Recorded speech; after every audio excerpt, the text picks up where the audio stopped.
இப்போ நம்ம ஆலு பாலக் எப்படி செய்கிறதுன்னு பார்க்கலாம். இது சாதத்தோடலாம் வச்சு சாப்பிட்றதுக்கு ரொம்ப நல்லாயிருக்கும்.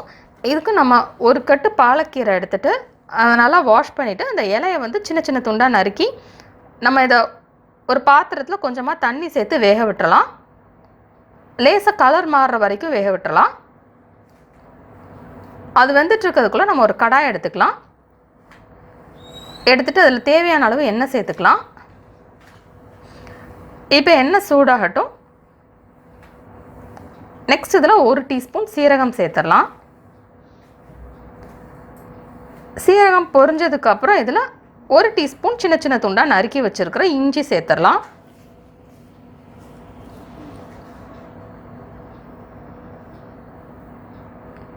நெக்ஸ்ட் இதில் 1 டீஸ்பூன் சின்ன சின்ன துண்டாக நறுக்கி வச்சுருக்கிற வெள்ளைப்பூண்டு சேர்த்துடலாம்.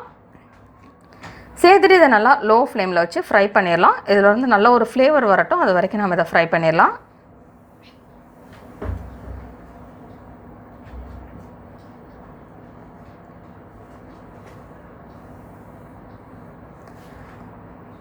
நெக்ஸ்ட் இதில் ஒரு பெரிய வெங்காயத்தை சின்ன சின்ன துண்டாக நறுக்கி சேர்த்துடலாம். சேர்த்துட்டு வெங்காயம் ப்ரௌன் கலர் ஆகட்டும், அது வரைக்கும் நம்ம இதை ஃப்ரை பண்ணிக்கலாம்.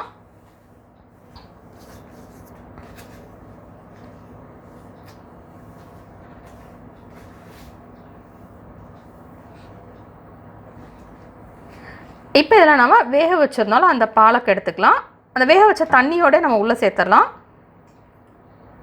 நெக்ஸ்ட் இதில் கொஞ்சமாக மல்லி இலை சேர்த்துட்டு உங்களுக்கு எவ்வளோ காரம் தேவையோ அதுக்கேற்ற மாதிரி பச்சை மிளகாய் சேர்த்துடலாம். 3லேருந்து 5 பச்சை மிளகாய் வரைக்கும் சேர்த்துக்கலாம். இப்போ இதை அரைச்சிடலாம். நம்ம பாலக் வேக வைக்கிறப்போ மீதம் தண்ணி இருந்தது அப்படின்னா சேர்த்துக்கலாம், இல்லைன்னா கொஞ்சமாக தண்ணி விட்டு அதை ஒரு பேஸ்ட்டாக அரைச்சிக்கலாம். இப்போ இதில் வெங்காயம் நல்லா ஃப்ரை ஆகிடுச்சு. இப்போ இதில் நம்ம வேக வச்சுருக்கிற உருளைக்கிழங்கு 3 சேர்த்துக்கலாம். 3 உருளைக்கிழங்கு வந்து நம்ம தோலை மட்டும் எடுத்துகிட்டு கொஞ்சமாக தண்ணி விட்டு ஒரு ப்ரெஷர் குக்கரில் வேக வச்சிடலாம். இப்போ அதை உள்ளே சேர்த்துடலாம்.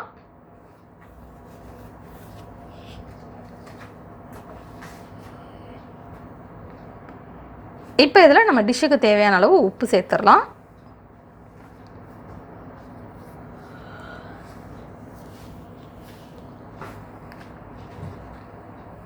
நெக்ஸ்ட் இதில் 1/2 டீஸ்பூன் வத்தல் தூள் சேர்த்துடலாம்.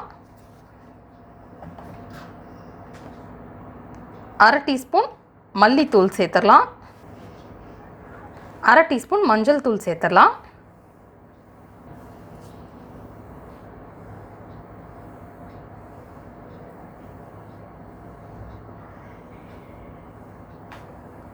அரை டீஸ்பூன் கரம் மசாலா சேர்த்துடலாம்.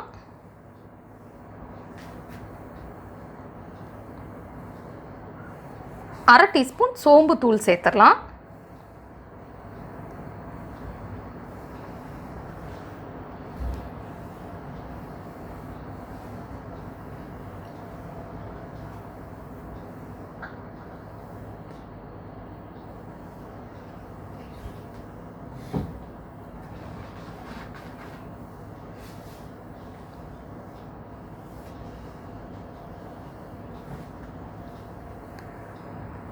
நெக்ஸ்ட் இதில் 1/2 டீஸ்பூன் ஆம்ச்சூர் பவுடர் சேர்த்துடலாம். அந்த ஆம்ச்சூர் பவுடர்னா ஒன்றும் இல்லை, இந்த மாங்காய் வந்து நம்ம கட் பண்ணி அதை வந்து காய வச்சுட்டு அதை ஒரு பவுடரை அரைச்சி வச்சுக்கணும். அது எப்படி செய்யணும்னு தெரிஞ்சுக்கணுன்னா இந்த சேனலோட டிஸ்கிரிப்ஷன் பாக்ஸில் அது எப்படி செய்யணும்னு தெரிஞ்சுக்கணுன்னா கீழே டிஸ்கிரிப்ஷன் பாக்ஸில் பாருங்கள், நான் லிங்க் கொடுக்குறேன். இந்த ஆம்ச்சூர் பவுடர் சேர்க்குறப்போ லேசான ஒரு புளிப்பு டேஸ்ட் கிடைக்கும். அது ஆப்ஷனல் தான், இல்லைன்னா நம்ம சேர்க்க தேவையில்லை. இப்போ இது எல்லாத்தையுமே நம்ம மிக்ஸ் பண்ணிடலாம்.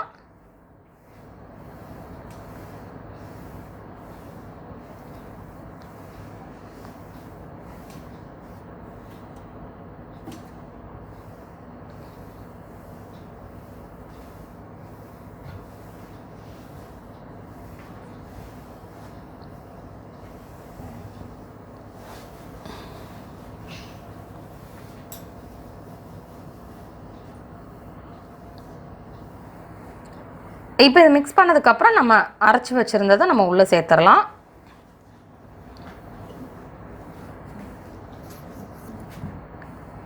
உள்ளே சேர்த்து இப்போ இதை மிக்ஸ் பண்ணிடலாம். இது ஆல்ரெடி நம்ம அந்த பாலக் வந்து வேக வச்சுட்டு சேர்க்குறதுனால இதில் வந்து பச்சை வாசனை எதுவும் இருக்காது. அதனால் இது நல்லா இப்படி நம்ம மிக்ஸ் பண்ணி விட்டுட்டு இது நல்லா ட்ரையான ஒரு கன்சிஸ்டன்சி வரட்டும். அது வரைக்கும் நம்ம இதை அப்படியே கிண்டி விட்டுட்டே இருக்கலாம்.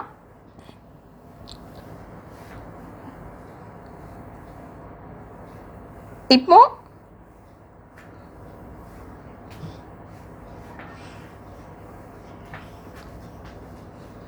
நம்ம 3 டீஸ்பூன் தயிர் சேர்த்துக்கலாம். தயிர் சேர்த்துட்டு இதை மிக்ஸ் பண்ணிடலாம்.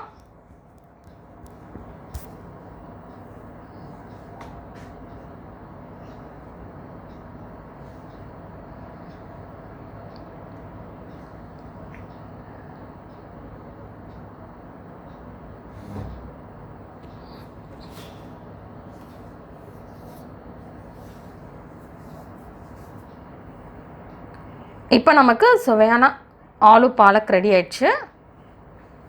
இந்த ரெசிபி நீங்கள் வீட்டில் ட்ரை பண்ணி பாருங்கள். இந்த ரெசிபி உங்களுக்கு பிடிச்சதுனால லைக் பட்டன் கிளிக் பண்ணுங்கள். உங்கள் ஃப்ரெண்ட்ஸோட இந்த ரெசிபியை ஷேர் பண்ணுங்கள். இந்த ரெசிபியை ட்ரை பண்ணிட்டு எப்படி வந்திருக்கு அப்படின்றது கீழே உள்ள கமெண்ட்ஸ் பாக்ஸில் மறக்காமல் சொல்லுங்கள்.